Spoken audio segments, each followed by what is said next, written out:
power hour. LSU. Boom! All night long. Yes.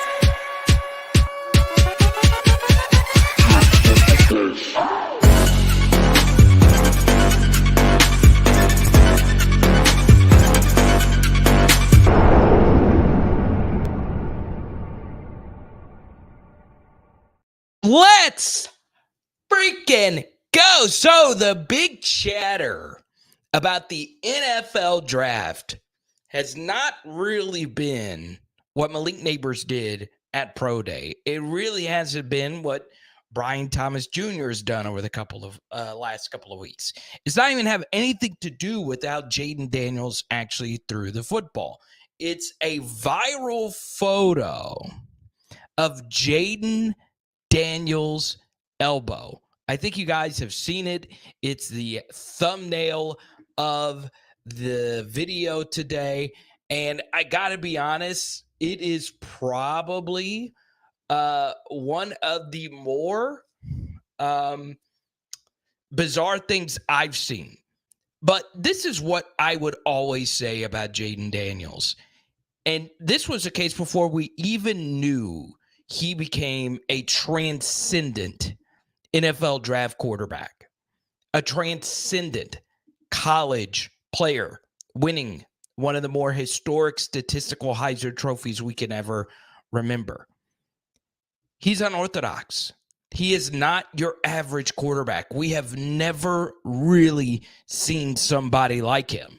And you'll see his elbow is all over the place. And there is this Twitter doctor named Jesse Morse who says this is an inflammation of the bursa, which is a sac that is usually empty and is there to protect the bone underneath.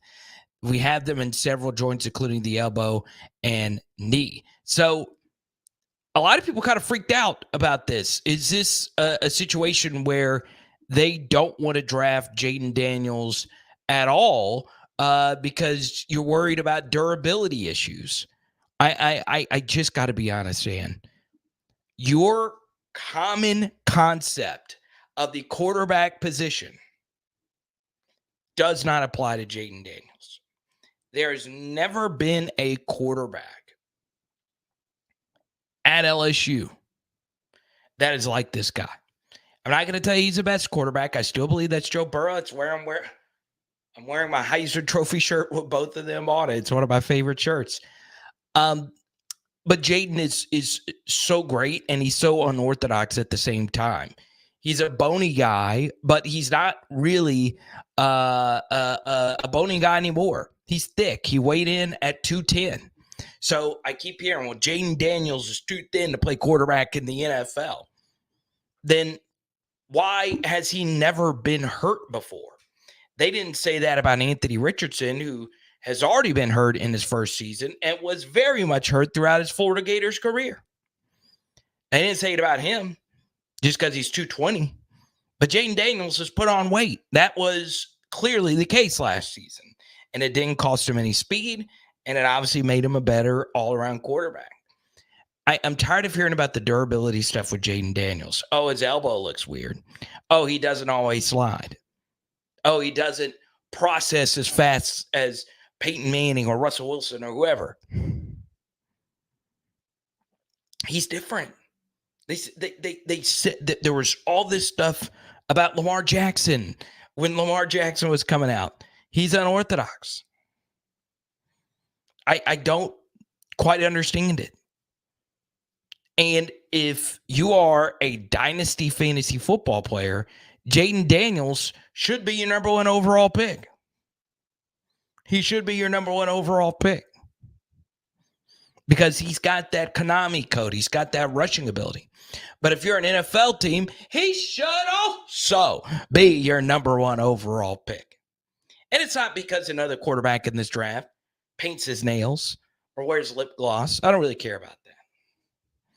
And it's not because there's another quarterback by the name of Drake May who can make all the throws, but at the same time hasn't been nearly as productive as Jayden Daniels.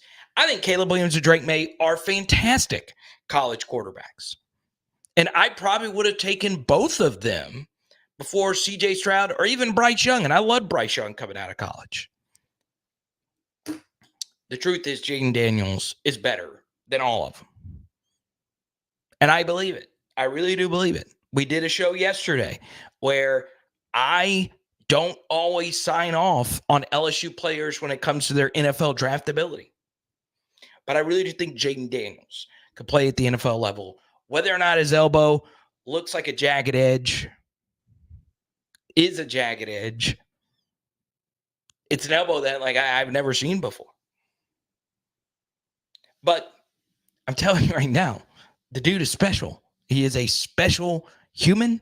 He is someone that's been through a lot of personal tragedies, and he still ended up being one of the best college quarterbacks ever. We get our first super chat of the evening. We say hi to Tony. We say hi to LA Bomb. We say hi to Brian. A lot of our PHL legends here tonight. We had to push the live stream to 5 p.m. because LSU baseball and Arkansas are playing tonight at 6 p.m. Central, and we don't know how long this game is going to go. I feel like tonight's game is going to be legendary. Arkansas baseball has this pitcher by the name of Hagen Smith. They're calling him the Paul Skeens of this year, the number one pitcher in college baseball. Our bats are not doing well. Hopefully, we're able to get it done. Let's go to Tony here. Jayden improved so much during his last 2 years. Maybe the Saints will pick him up. Yeah, Tony, that's not going to happen. Look, it is good to have you back, Tony. I really appreciate you. And because you did super chat, I want to show some love to you. Okay?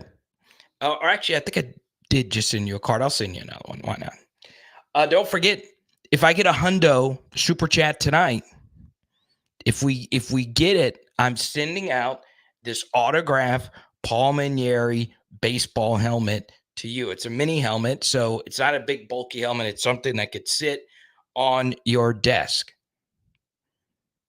So there you go. But Tony says, yeah, crazier things have happened. Maybe the Saints can trade up, but that's not going to happen. Washington needs a quarterback. The Patriots need a quarterback. Minnesota needs a quarterback. Denver needs a quarterback. So if it even got to that point, all those teams would need to pass on QBs. And that's just not going to happen with Jayden Daniels being this type of prospect. I think when it comes to sliding down, I could see Malik slide some. And by some, I mean not taken in the top 5, but taken like 7 or 8. So I could see that happen. I think Brian Thomas Jr. is a lock to go in the top 20 and probably a lock to go in the top 15. That does concern me some. I would have loved to see him be a back-end first-round guy so he can go to a better team. But that's where we are right now. I think the likelihood when it comes to the Saints getting a quarterback, Tony, more than likely, that's going to be either Bo Nix or Michael Penix. And I know that doesn't excite you. I get it. I think if J.J. McCarthy somehow slid down to the Saints, they should take him. That's probably not going to happen. I've read different rumors. Daniel Jeremiah believes the first 4 picks in the NFL draft will all be quarterbacks.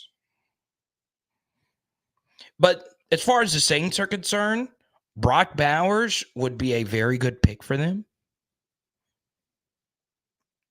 If for some reason, I know this would piss a lot of you off, if Dallas Turner fell to the Saints, I could see that happen. I'm seeing Dallas Turner go to the Atlanta Falcons in a lot of mock drafts. I actually did a mock draft on my NFL channel, and I picked Dallas Turner to go to the Falcons. So Dallas Turner is already like the most hated Alabama player ever, probably. He could be even more hated if he went to the Falcons. And of course, for those who don't remember, Dallas Turner is the same guy who knocked Jayden Daniels out and had 2 personal foul penalties the year before, and quite frankly dominated us each year that we played him. So I'm glad he's gone. But look, and I think 2022 we actually did pretty good against. So 2021 though, he tore us up. 2023 he tore us up. Still, I'm really excited for all 3 of these young men, that they are all first round locks, and they're pretty much first half of the first round locks. So yeah, it's fascinating. It's also fascinating to see how much the national NFL draft community has grown on all 3 of these prospects. So I'd say roughly 3 months ago, hardly anyone outside of yours truly was saying Malik Neighbors over Marvin Harrison. 3 months ago, hardly anyone was saying Jayden Daniels over Drake May. But now you have ESPN personality Dan Orlovsky saying Jayden Daniels over Caleb Williams, which isn't going to happen, but still. And now Brian Thomas Jr. A lot of people had him going to the Chiefs, the Bills at the end of the first round. Now I've seen him in the top 10, potentially to the Jets, who need another wide receiver. So, yeah, it's going to be fascinating, even though I don't know if they need wide receiver. They got Mike Williams and Garrett Wilson, but we'll see. Now, obviously, there's not a whole lot going on in terms of LSU spring football. They did pick up a defensive tackle yesterday. We've done a few live streams and a film study on Gio Paez. We'll move on. But if I get a super chat and want to discuss that a little bit more, I am more than happy to do that as well. But as far as the recruiting front, we're still waiting on the young man from Arkansas, Carius Kern, to officially flip, verbally officially flip to LSU from Arkansas. So we'll see when that happens. Obviously, LSU is doing a lot of work for the 2026s as well. So recruiting, obviously, for LSU is doing really well on the football front. I do want to touch on baseball and women's basketball. So let's make one thing crystal clear. LSU women's basketball tips off at noon on Saturday. We will be live directly at the end of that game. Let me repeat. We will be live, as we will for every single LSU women's basketball March Madness game, directly after LSU and UCLA on Saturday. So be ready for that.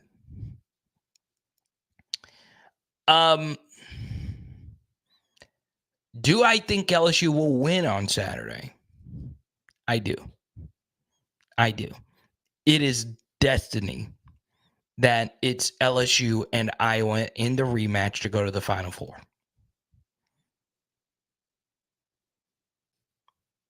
Could we play Colorado, who beat us to start the season? We could. There's a piece of me that kind of prefers playing Iowa, not only for storylines, but also for matchup reasons. You got to remember that was LSU at full strength versus Colorado. Now we're a different team. We're not as deep as we were versus Colorado. So can we actually get it done versus UCLA? I believe so.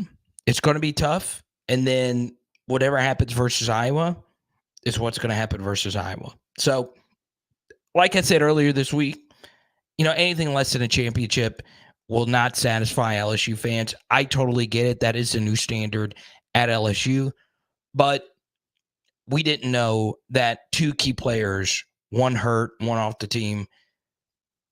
We also didn't know that everything wouldn't go as smoothly as far as we thought when it comes to the chemistry of the new transfers. HVL is not the star, but she's still pretty good. And Mora, of course, is a superstar. Flage has played a lot better than I think most would have expected.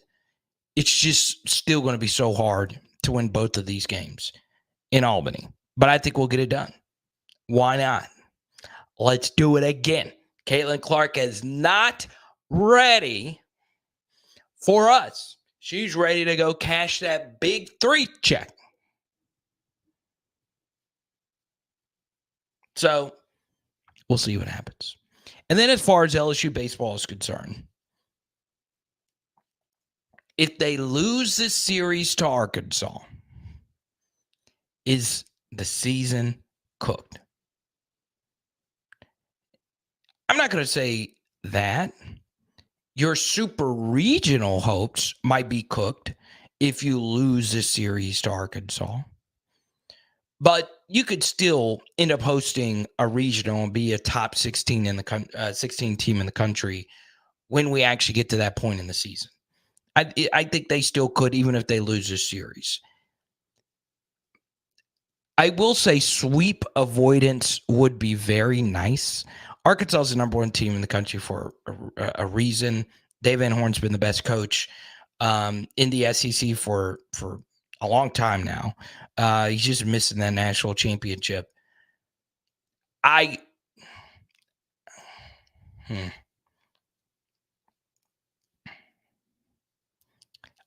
just don't know. I just don't know. Once women's basketball ends, I'll probably sit down and watch more LSU baseball. I just think the season is so long, and I think they'll be okay. But I will be watching tonight, 6 p.m. first pitch. But Hagen Smith apparently is the real deal. Okay.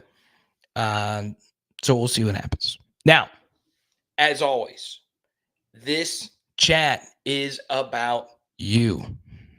It's all about you. LD88, not only a patron, he also mails me a donation. I really appreciate you, LD88. So you pick the next topic. Go right ahead. I got your letter today. I really appreciate the kind words. Feel free to send at any moment. Those messages uplift me in a great way. Thank you so much. I really appreciate you. I'll say this about LSU football, and we've really broken down all the different position groups. We've talked a lot about the NFL draft this week. The NFL draft is probably my favorite non-sports thing that we have in our society. I freaking love the NFL draft. I really, really, really do. There is one thing that I want to touch on, okay? How many teams on LSU's schedule next year is bad?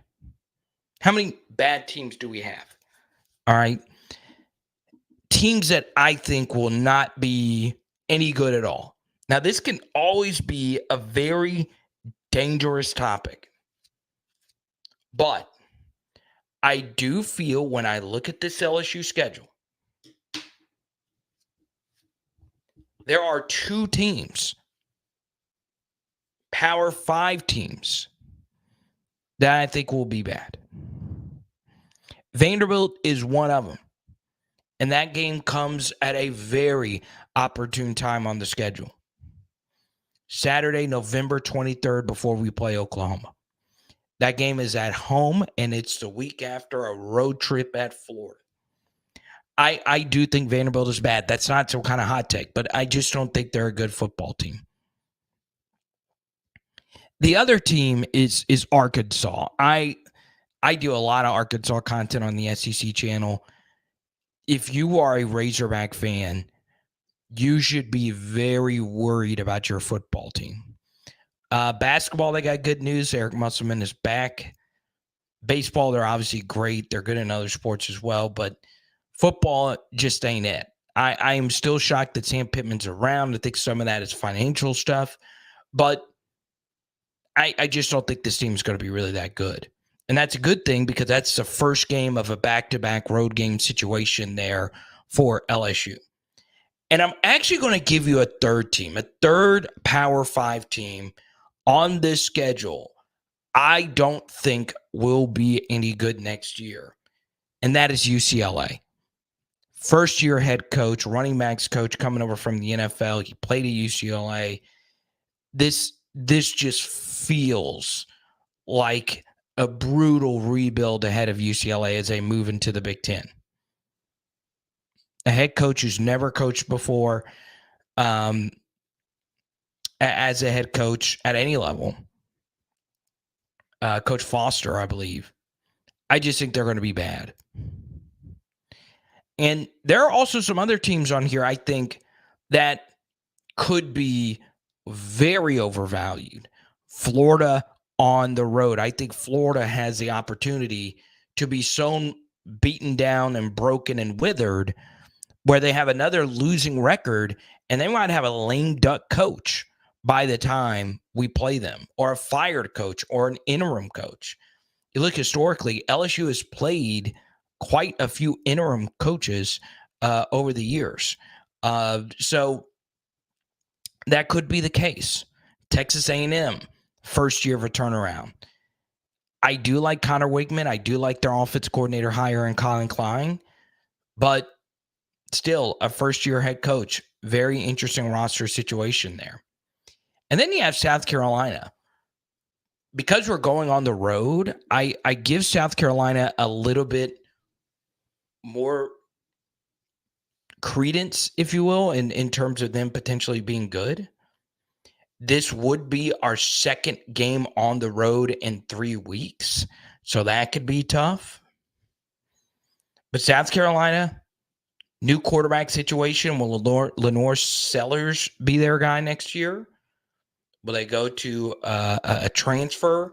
I don't know. But South Carolina's offensive and defensive lines last year were bad. It's tough in the SEC to win in the trenches. If you don't have good trench play, South Carolina just doesn't really have that, if you ask me. I think they have the propensity to not be good next year. How about that? So I say all of this because when you look at the 2025 schedule, I think it's way harder. You also have to factor in the road game at Clemson. Our road schedule gets far more tricky. Oklahoma will be the final week of the year. Alabama will also be in November. That's tough. It's very, very, very tough. So 2024 might be our year, but 2025 also sets up pretty nicely. And, when I go through and I do a schedule audit for each for each team, I try my best to look at it as objectively as I possibly can, while at the same time look at it and see how those games actually stack up. Are you playing a back-to-back road game? Are you in a situation where you could be going up against an interim coach by the end of the season? Florida could be done with Billy Napier by the time we play him next year. I know so much of our focus is on us, and it should be. It should be on us. It should be on our defense. It should be on, brand new coaching staff and some offensive question marks, new full-time offensive coordinator, relatively thin running back room. Not the absolute most slam dunk backup quarterback situation.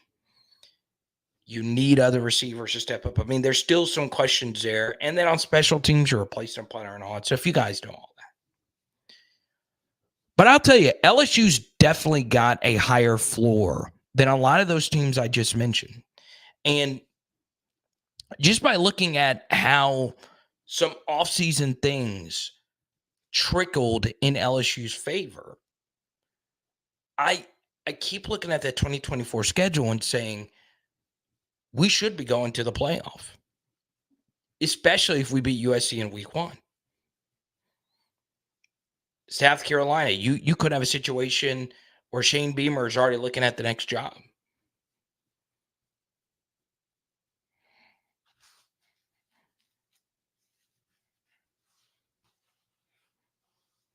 So I think we're cooking. I really, really, really do. Let's go to LD88. This is a super chat question. Thank you so much. If baseball doesn't get past the regional, will fans think highly paid Jay Johnson and staff won last year because of Cruz, Skeens, and Manieri's leftover talent? Okay. The answer to that is no, for a few reasons. The first thing is, well, Jay Johnson took Arizona to a college football. I say college football, the College World Series. So he was a good coach before he got to LSU. And yes, it is true that Morgan and Dylan Cruz were Paul Manieri guys, Beloso and those guys. But Paul Skeens was obviously Jay Johnson. That was his recruiting. Not just his recruiting, but the staff. Wes Johnson, who's obviously at Georgia now, but it was a staff that got the job done. I think every College World Series you win involves a lot of luck, right? You know, Skip Bertman is the best baseball coach ever at the collegiate level. It's either him or Augie Garrido. It's either one of those two. Maybe there's someone else. I'm not Chris Burke or anyone like that. So, or Ben McDonald. But Ben McDonald will tell you Paul Manieri, Skip Bertman's the best of all time. So I guess Carl Ravitch or Kyle Peterson would be the better person, or Kendall Rogers would be the better person to tell you who's the best college baseball coach of all time. But I say all of that because Skip Bertman was very lucky to win a couple of those World Series, right? Yet Warren Morris, if Warren Morris never happened, I think we would remember like the Brad Cressy play because of Warren Morris, walk-off home run to win the World Series. It's always going to be the big thing. And then the statue outside of Rosenblatt and all that stuff. But the Brad Cressy hit, that series, that game was so insane, right? And it's still crazy to me. Like Brad Cressy just lives in Baton Rouge and has a successful baseball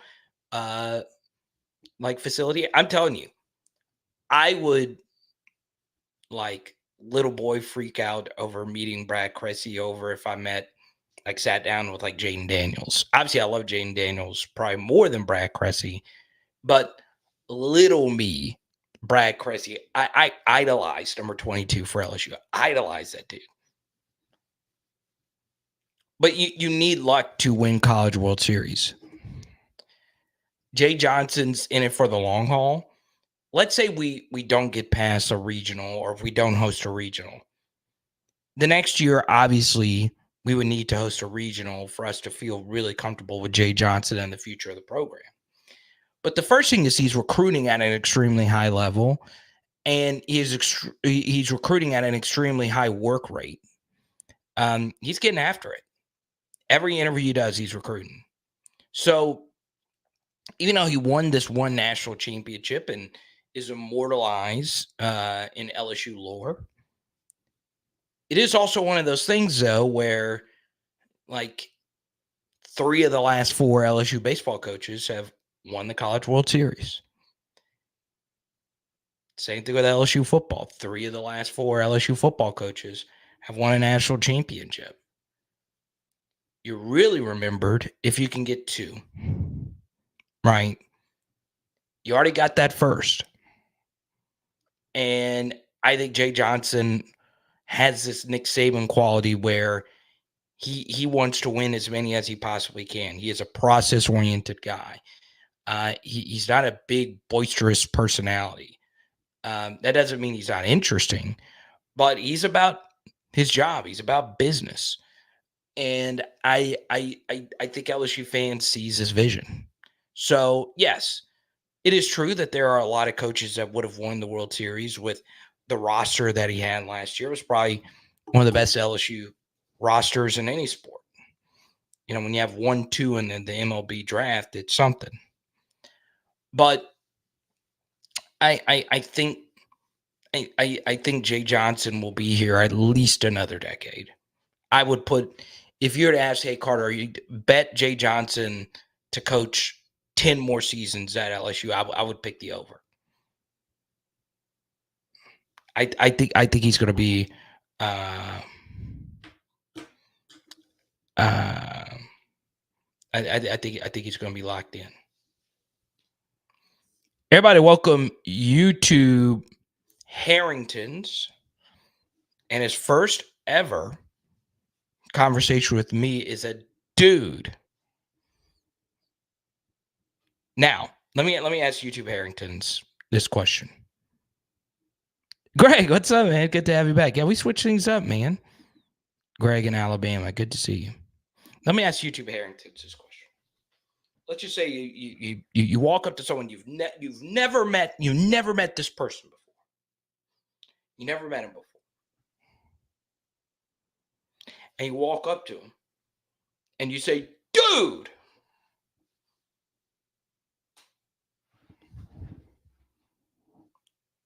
How would that make you feel? If I walked up to you and said, dude. It's kind of abrasive. I don't really care. But let me answer your question. YouTube Harrington says that is not a real pic. Google search AI images and you'll find poorly rendered anatomy abounds. And then he said, Sherm, I'm guessing you mean Sherman Wilson. Sherman Wilson's actually retweeted me quite a bit. He said he even tweeted and said it was Photoshop. It is a bizarre image. I cannot with a gazillion % certainty say it's real or not real. Images get photoshopped, AI'd, and all that stuff. It looks very real. Ian Rappaport of NFL.com was actually the first to tweet it out. So probably the most well-respected reporter on NFL media. And yeah, so I don't know if it's real or not. But if you missed the chatter at the beginning, I basically said it's not a big deal. I've actually had it explained to me by a different doctor off of social media what was actually going on there. So whatever the case may be, Jayden is healthy. That photo has been sent to me so many times over the past 24 hours. So there you go. But welcome, YouTube Harringtons, dude. That's I don't know why it just seems like, dude. What's that, dude?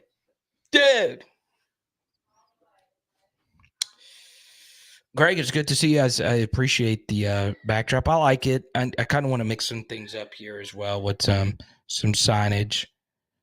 Todd, what's up? He says besides Adam Schefter, I said NFL media, so like NFL.com.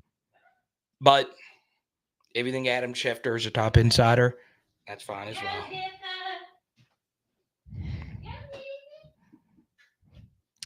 Short draw whitetail, good to see you. Hey everyone, long time no see. Hope everyone's doing well. Okay. As you can see, my wife is home.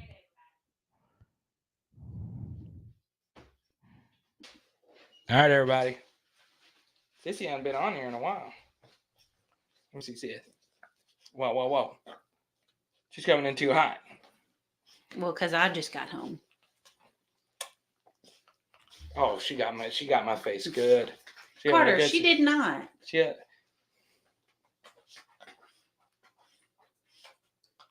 Are you bleeding? You're not bleeding, baby. She just nicked you. Bye, sis. Don't tell her bye. Bye.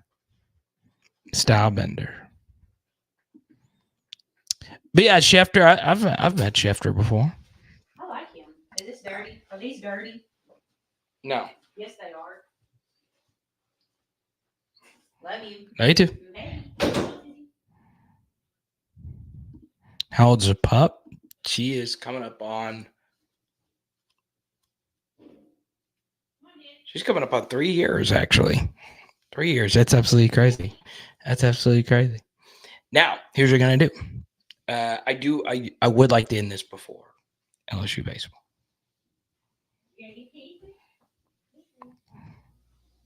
In the next 5 to 10, or let's do 10 to 15 minutes, I'll answer as many questions as we possibly can. But if you do super chat,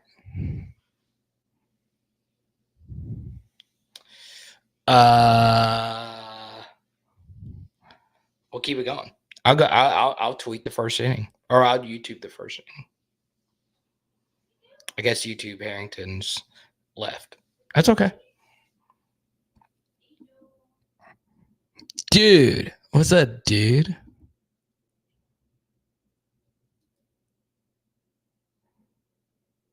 Oh, you make signs? Okay.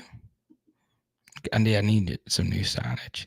It's kind of crazy because, like, if you are new, I used to have just a bunch of memorabilia back here. I'm just switching it up. I like the backlighting. I think it looks cool. I don't know. I don't know what I want my. I might be moving this painting like out of the shot from my guy Jamar Simeon. I might move it somewhere over here.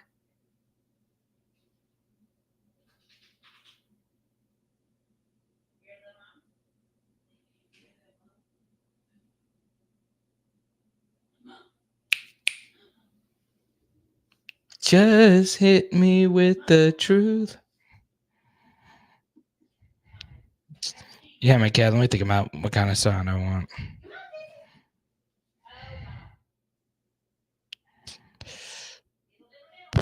Ooh, Tony is interested in Keon Coleman for the Saints. I think Brian Thomas Jr. will be for sure the fourth wide receiver taken. So BTJ might be available for the Saints. Do the Saints take him? I don't know if I'm on fire about the Saints going wide receiver in the first round. I'm not sure if I'm on fire about that. I think there are other issues. Like if this Ryan Ramczyk situation, if he's still banged up, I don't mind Saints going offensive line.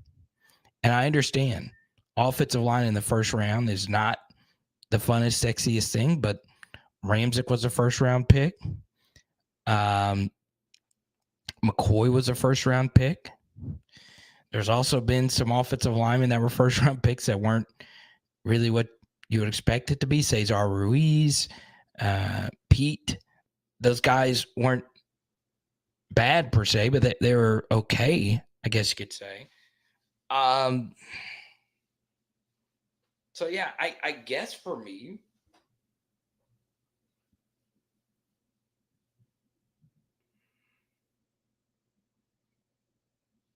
I guess offensive tackle for the Saints would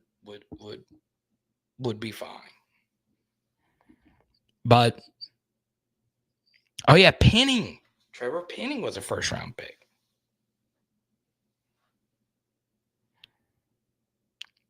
LD88, I'm going to go LSU wins today 5-3. That is my score prediction. All right. So with this NIL thing, an athlete can cash in his first year, transfer his second, and so on like a business. That sucks.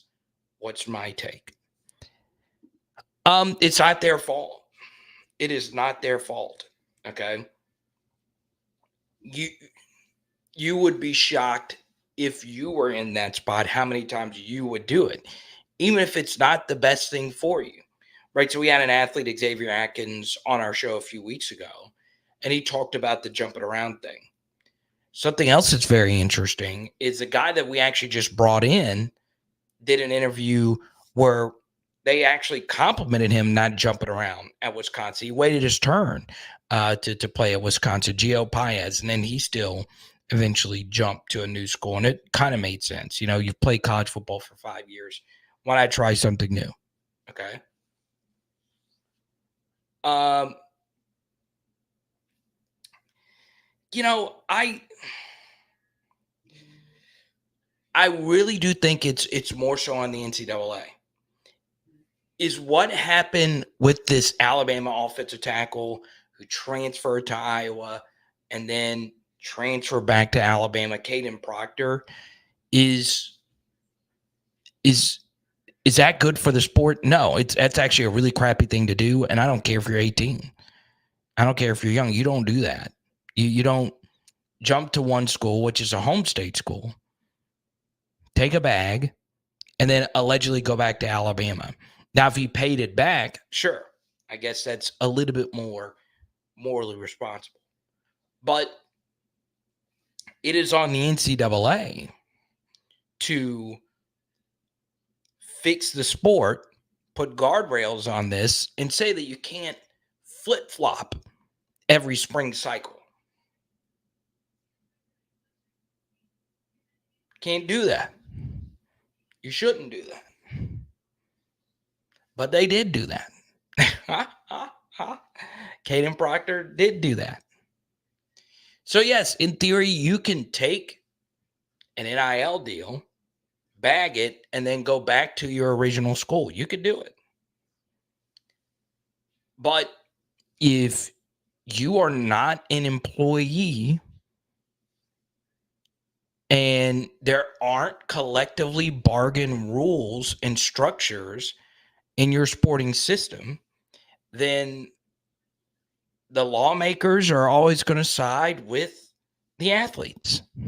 It was on the NCAA. 80% of all the crap they're wearing right now is on the NCAA. It just is.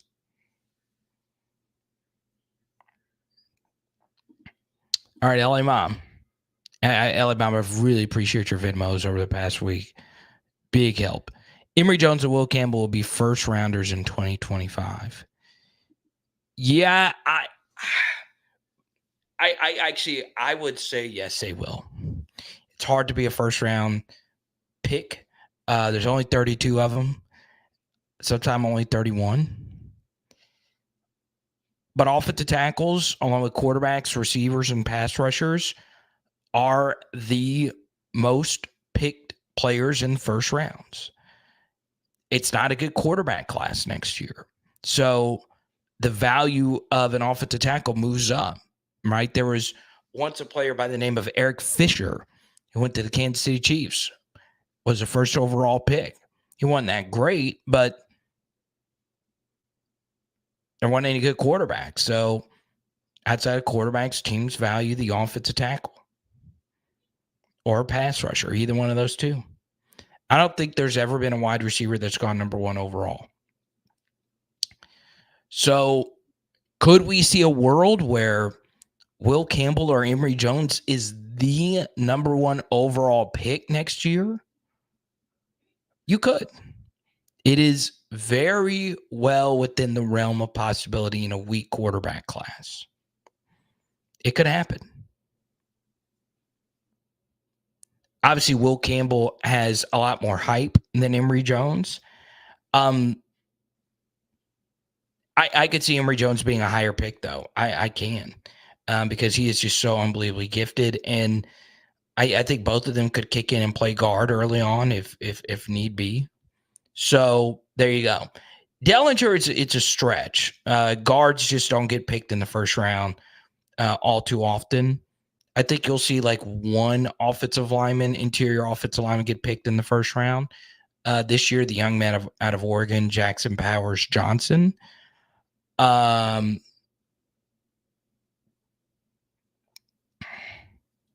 So there you go. Besides to Danny Girl, we've not actually updated the poll question. What's up, Danny? Good to see you. 77% of you say Jayden Daniels is the best player in the draft. I would say no. I think it's Malik Neighbors. So Keyshawn Johnson and Irving Fryer were number one overall picks. Very interesting. Amacat brings up a very good trivia question. When was the last first round offensive lineman selected at LSU? The answer is actually 1998.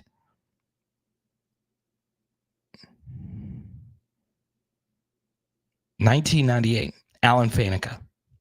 So it's been that long. Now think about it. LSU's had every other position go in the first round. Actually, multiples of pretty much every other position go in the first round.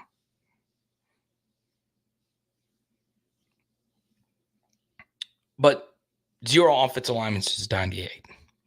Think about all the ends. Think about multiple ends in the top 10. About to have multiple quarterbacks in the top 10. A ton of receivers in the top 10. A running back in the top 10. And a ton of running backs in round 2. 2 running backs in the first round, multiple running backs in round 2. But no offensive linemen since 98. It's crazy. Absolutely crazy. And you want to change that. You really do. They're some of the most important players on your team. Let's see. Doing all this off the top of my head. I don't know how many times you'll see a safety go in the top 10 anymore. Safeties are kind of devalued in the modern NFL. You saw a lot of free agent safeties go by the wayside. Jamal Adams was one of the last safeties to really get a fat check. And a lot of safeties still do get paid, but a lot of really good all-pro level safeties were let go. We had a ton of safeties going in the first round. Jamal Adams was top 10. LaRon Landry was top 10. Eric Reed was top 20. It's ridiculous. Absolutely ridiculous. So it is crazy. But Will Campbell and Emory Jones will hopefully break that streak next year. Now, the truth is, La'el Collins would have broken that streak. And what happened, and I still don't know that whole story. But that's the only reason he didn't go first round. And obviously, La'el Collins has been a very good pro. But it cost him.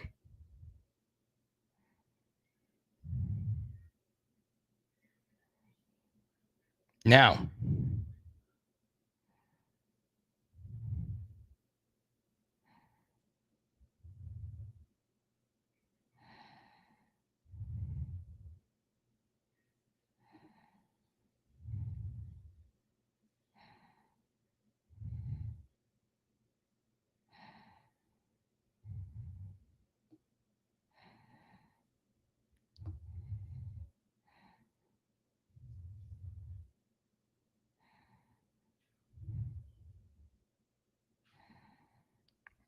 let's see. New York Giants? Could Jayden Daniels go to the New York Giants? Is a question I got on Twitter from David.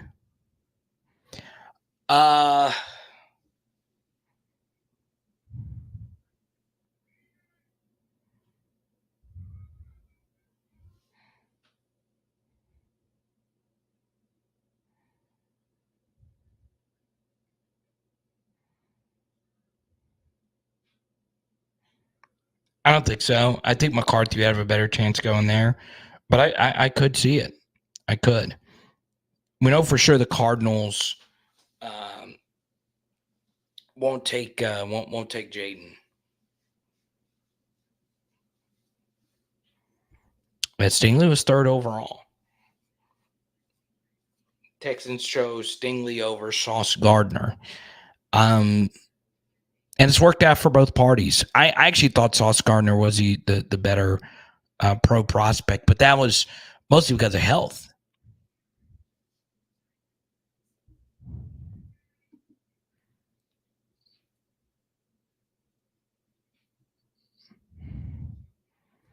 But yeah, I think Malik Neighbors is just unreal when it comes to being an NFL draft prospect. Unreal. So there you go. Now, I Appreciate each and every one of you. LSU baseball tonight. I will be chatting in the Discord during the baseball game tonight. I'm really excited to see it.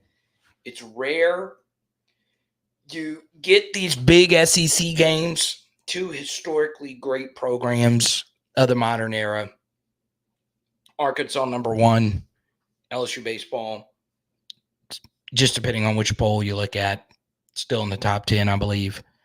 Should be a fun series. I am predicting LSU to win game 1, 5-3. I think Arkansas will win game 2, 7-2. And then LSU will win game 3, 4-3.